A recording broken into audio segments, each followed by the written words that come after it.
Hello friends and dear student, एक बार फिर से आपका बहुत बहुत स्वागत है। तो आज की इस वीडियो में हम लोग पढ़ने वाले हैं condition of licence to manufacture of drugs for examination, test और एनालिसिस। इससे पहले हम लोगों ने बहुत सारे इंपॉर्टेंट टॉपिक कवर कर लिए हैं फर्स्ट, सेकेंड और थर्ड पार्ट में। अगर आपने पिछले पार्ट्स नहीं देखे हैं तो डिस्क्रिप्शन में उसकी लिंक मौजूद है, या तो आप प्लेलिस्ट में जाके फर्स्ट, सेकेंड और थर्ड पार्ट्स जाके देख सकते हैं, जो कि एग्ज़ाम के पॉइंट ऑफ व्यू से काफ़ी ज़्यादा इम्पोर्टेंट हैं। तो चलिए अब शुरू करते हैं। अब ये जो टॉपिक्स हैं ना, इसको हम लोग थोड़ा जल्दी जल्दी पढ़ेंगे और शॉर्ट में पढ़ने की कोशिश करेंगे। तो ये आज का टॉपिक क्या है? Condition of licence to manufacture of drugs for examination, test और एनालिसिस। यानी इसका मतलब ये है कि अगर कोई आदमी कोई दवा एग्जामिनेशन के लिए, टेस्ट के लिए और एनालिसिस के लिए बनाना चाहता है तो उसके लिए क्या कंडीशंस हैं, क्या उसको भी लाइसेंस लेना पड़ेगा, नहीं लेना पड़ेगा, क्या कंडीशंस हैं, वो सारी चीज़ें इसके अंदर हम लोग पढ़ेंगे।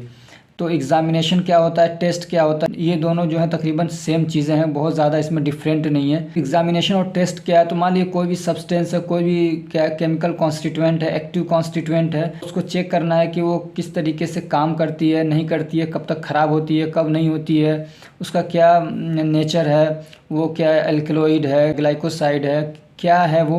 तो ये सारी चीज़ें उसको क्या करते हैं, टेस्ट करेंगे।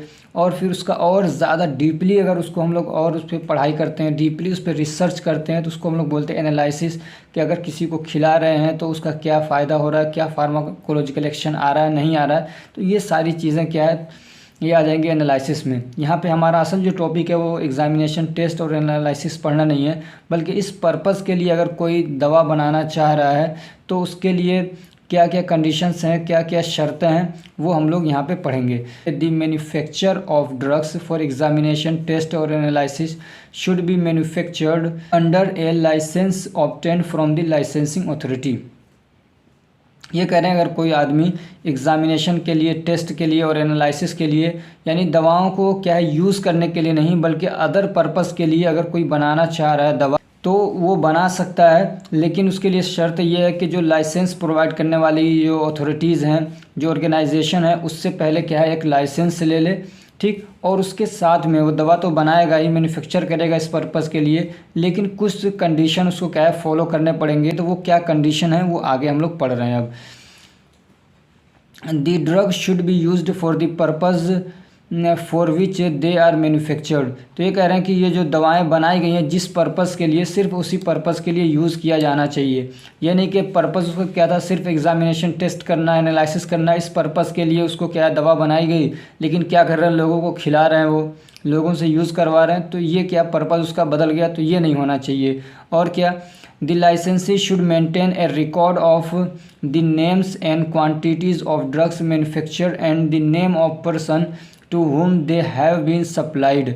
और जो लाइसेंसी है, जिसने लाइसेंस लिया है और जो मैन्युफैक्चर कर रहा है या करवा रहा है इस टाइप की दवाएं, यानी एग्जामिनेशन के लिए, टेस्ट के लिए, एनालिसिस के लिए, तो उसके पास क्या पूरा रिकॉर्ड होना चाहिए। रिकॉर्ड मेंटेन करना है उसको कि कौन कौन सी दवा बनाई, उसका नाम, कितनी क्वांटिटी में आपने दवा बनाई वो, और फिर किसको आपने वो दवा भेजी है चेक करने के लिए या किसी और पर्पस के लिए, यूज़ के लिए नहीं, एनालिसिस वगैरह करने के लिए, तो किसके पास आपने भेजा है और कितनी क्वांटिटी में वो दवा भेजा है, उसका पूरा रिकॉर्ड मेंटेन करना पड़ेगा लाइसेंसी को।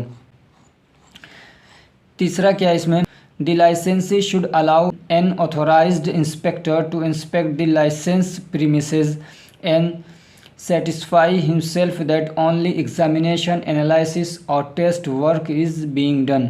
और जो लाइसेंसी है, जिसने लाइसेंस लिया है, वो क्या करेगा, अगर कोई ऑथोराइज्ड इंस्पेक्टर आता है तो उसको फुल इजाज़त देगा ये लाइसेंसी, यानी जिसने लाइसेंस लिया, जो ये सारे काम कर रहा है, वो उनको क्या करेगा, इजाज़त देगा, अलाउ करेगा कि वो जाके क्या पूरे प्रीमिसेस को चेक कर सकता है, कि आप जाके सारी चीज़ें चेक कर सकते हो कि हम लोग यहाँ कोई गलत काम नहीं कर रहे हैं, हम लोग जो भी कर रहे हैं वो सिर्फ और सिर्फ क्या एग्जामिनेशन, एनालिसिस और टेस्ट वगैरह ही कर रहे हैं, कोई दूसरा काम यहाँ पे नहीं किया जा रहा है। और क्या चौथा इसमें, the licensee should comply with other requirements for which a notice has been given to him 1 month before by the licensing authority. इसका क्या मतलब है कि मान लीजिए कोई लाइसेंसिंग अथॉरिटी चेक करने के लिए आया, कोई इंस्पेक्टर चेक करने के लिए आया आपके प्रीमिसेस को, ठीक। अब उसने कहा कि आपके यहाँ पे ये कमी है, आपको ये क्या पूरा करना है। तो ये कह रहे हैं कि अगर उसने आज कहा है तो आज से 1 महीना के अंदर अंदर वो चीज़ें आपको क्या है पूरा करना है। कंप्लाई मतलब जो भी उन्होंने बातें कही हैं उन सबको क्या करना है, आपको पूरा करना है। उनकी जो भी शर्तें हैं वो आप 1 महीने के अंदर अंदर पूरी करेंगे, ये इसका मतलब है। अब एक टॉपिक और है, condition of licence for manufacture of new drug. और अगर कोई आदमी नई दवा बनाना चाह रहा है तो उसके लिए क्या कंडीशंस होंगी। तो क्या है, if anyone wants to make new drug he should satisfy the conditions are mentioned in schedule Y.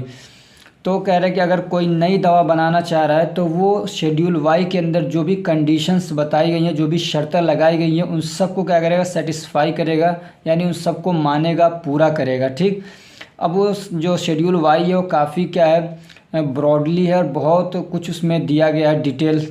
हम वो सारी डिटेल यहाँ नहीं पढ़ेंगे, सिर्फ जो उसके मेन पॉइंट्स हैं क्या क्या हैं वो हम लोग यहाँ पे पढ़ लेते हैं। ठीक, क्या क्या मेन पॉइंट्स उसके अंदर। तो ये कह रहे हैं कोई भी अगर नई दवा बनाने जा रहा है तो सबसे पहले क्या करेगा, वो लाइसेंस लेगा। तो लाइसेंस के लिए क्या, एक एप्लीकेशन देगा, फॉर्म भरेगा परमिशन लेने के लिए कि मैं नई दवा बनाने जा रहा हूँ, मुझे इसकी परमिशन चाहिए। वहाँ से अगर परमिशन मिल जाता है इसको नई दवा बनाने के लिए, इसके क्वालिफ़िकेशन वगैरह देख के, ठीक, तो अब क्या है, जब ये दवा बनाएगा तो ये नहीं कि दवा बनाते ही तुरंत उसको मार्केट में बेच देगा, नहीं, बहुत सारी कंडीशंस लगाई गई हैं। तो एक कंडीशन क्या है कि क्लिनिकल ट्रायल करेगा और वो 4 फेज़ में होता है, यानी कि एक ही बार में बल्कि 4 फेज़ में वो ट्रायल चलता है। अब उसकी पूरी डिटेल है तो वो हम लोग नहीं डिस्कस करने वाले हैं। ठीक, उसके बाद क्या है, study of new drug in special population. फिर स्पेशल पॉपुलेशन में क्या है, उसको चेक किया जाएगा, जैसे कि कभी बच्चों को लगा के देखा जाएगा, जवानों को, बूढ़ों को, कि क्या इफ़ेक्ट है इस टाइप से। और क्या है, पोस्ट मार्केटिंग सर्विलेंस होगा फिर, यानी अगर दवा को मार्केट में लाना है उससे पहले फिर एक समझ लीजिए एक सर्वे होता है, यानी कुछ लोगों को लगा के वो दवाएं खिला के देखी जाती हैं इसका क्या इफ़ेक्ट आ रहा है। तो उसको सर्विलेंस मतलब कि बहुत ज़्यादा ध्यान उस पर दी जाती है, निगरानी की जाती है कि इसका क्या इफ़ेक्ट आ रहा है। तो पोस्ट मार्केटिंग सर्विलेंस करने के बाद भी अभी क्या है, special study should be done. एक स्पेशल टाइप की स्टडी की जाती है, वो क्या है, जैसे कि BA और BE। BA मतलब बायो अवेलेबिलिटी और BE मतलब बायो इक्विलेंस। बायो अवेलेबिलिटी का मतलब ये होता है कि जब आदमी कोई भी दवा खाता है तो अपने साइट पर जहाँ पे उसको जाके काम करना है, जिस रिसेप्टर से बाइंड करना है, वहाँ पे वो कितनी मात्रा में पहुँच रही है, वो होता है बायो अवेलेबिलिटी। सपोज़ दैट मेरे सर में दर्द हो रहा है और मैंने पैरासीटामोल ओरली लिया है, तो अब उसको मतलब अपने रिसेप्टर तक पहुँचते पहुँचते वो कई बार मेटाबोलाइज हो जाता है, पेट के अंदर मेटाबोलाइज होगा, फिर ब्लड स्ट्रीम में जाएगा, अगर लीवर में पहुँचता है तो वहाँ पे मेटाबोलाइज होगा।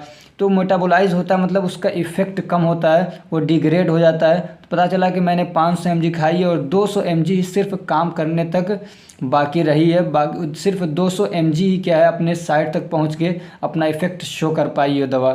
तो ये 200 mg क्या है, बायो अवेलेबिलिटी है। और बायो इक्विवेलेंस क्या होता है कि 2 दवाएं एक ही टाइप की खिलाई जाती हैं किसी को। समझ में आ रही बात। जैसे कि मुझे ही पैरासीटामोल एक बार खिलाया और उसका पूरा रिकॉर्ड चेक किया कि इसका इफ़ेक्ट कितना होता है, कितना बायोबिलिटी है, कितनी देर तक इसका इफ़ेक्ट बाकी रहता है, सारी चीज़ें उसका डेटा क्या है जमा किया जाता है। फिर वही दवा मुझे दोबारा खिलाई जाएगी, फिर चेक किया जाएगा कि ये कितनी मतलब इसका क्या इफ़ेक्ट है, कितना ये काम कर रहा है नहीं कर रही है। फिर दोनों डेटा को मिलाया जाता है कि क्या ये सेम है या अलग अलग है। समझ में आ रही। तो ये होता है बायो इक्विवेलेंस, ये दवा को चेक करने का एक तरीका होता है। तो ये सारी चीज़ें वो चेक करेंगे, उसके बाद फिर उसको क्या करेंगे, मार्केट में अगर लाना चाहें तो ला सकते हैं। तो ये 2 टॉपिक हम लोगों ने कवर कर लिए हैं। अब नेक्स्ट पार्ट में कुछ और 2 टॉपिक्स हम लोग छोटे छोटे से हैं उसको कवर करने की कोशिश करेंगे, जैसे कि लोन लाइसेंस और रीपैकिंग लाइसेंस, उसको हम लोग नेक्स्ट वीडियो में कवर करने की कोशिश करेंगे। अगर ये हमारी कोशिश अच्छी लग रही है तो वीडियो को लाइक करिए, चैनल को सब्सक्राइब करिए, अपने फ्रेंड्स को भी शेयर करिए ताकि वो भी इससे फ़ायदा उठा सकें।